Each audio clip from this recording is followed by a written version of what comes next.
Plastic രഹിത കലോത്സവമാണ് അനന്തപുരിയിൽ അരങ്ങേറുന്നത്. പ്ലാസ്റ്റിക്കുമായി ആരെങ്കിലും കലോത്സവ നഗരിയിൽ കയറിയാൽ അവരെ പിടികൂടാൻ NSS വോളണ്ടിയർമാരും സജ്ജരാണ്. ഒപ്പന നടക്കുന്ന പ്രധാന വേദിയിൽ മൊഞ്ചത്തിമാരെ ഒന്ന് കാണാനിറങ്ങിയതായിരുന്നു. സദസ്സ് നിറയെ കാണികൾ, ഒപ്പം അന്തരീക്ഷത്തിൽ നല്ല ചൂടും. പേപ്പർ എടുത്ത് വീശി നോക്കി. ഇത് പേപ്പറിൽ ഒതുങ്ങില്ലെന്ന് മനസ്സിലായപ്പോൾ ഒരു ബോട്ടിൽ തണുത്ത വെള്ളം വാങ്ങിക്കാൻ നഗരിക്ക് പുറത്തുപോയി. വെള്ളം വാങ്ങി തിരിച്ചു വന്നപ്പോൾ വേദിയുടെ കവാടത്തിൽ ഒരുപറ്റം വിദ്യാർത്ഥികൾ എന്നെ തടഞ്ഞു. കാര്യം ചോദിച്ചപ്പോഴാണ് സംഗതി മനസ്സിലായത്. നിങ്ങൾ ഇത് ഉപയോഗിച്ചിട്ട് അവിടെ ഇടും, അതിന് പകരം അത് ചെയ്യാതിരിക്കാൻ വേണ്ടി ഞങ്ങൾ ഇവിടെ ഒരു സ്റ്റിക്കർ ഒട്ടിക്കും. നിങ്ങൾ നമുക്ക് 10 രൂപ തരണം. 10 രൂപ. 10 രൂപ തരണം. തിരിച്ച് നിങ്ങൾ വെളിയിലോട്ട് വരുമ്പോൾ ഞങ്ങൾ പ്ലാസ്റ്റിക് കുപ്പി സ്റ്റിക്കർ കിട്ടുമ്പോൾ ഞങ്ങൾ പൈസ റീഫണ്ട് ചെയ്യും. പ്ലാസ്റ്റിക് കവറുകൾ നഗരിയിലേക്ക് കൊണ്ടുപോകണമെങ്കിൽ 10 രൂപ അടയ്ക്കണം. കവറിൽ ഇവരൊരു സ്റ്റിക്കർ ഒട്ടിക്കും.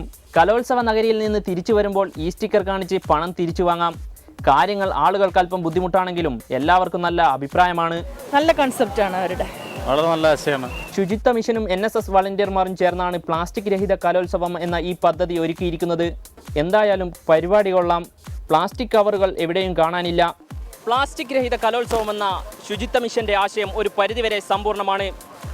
കലോത്സവ നഗരിയിൽ നിന്നും ക്യാമറാമാൻ ഷിജു ചവറക്കൊപ്പം മുഹമ്മദ് വള്ളിയാട്, ടീം റിപ്പോർട്ടർ.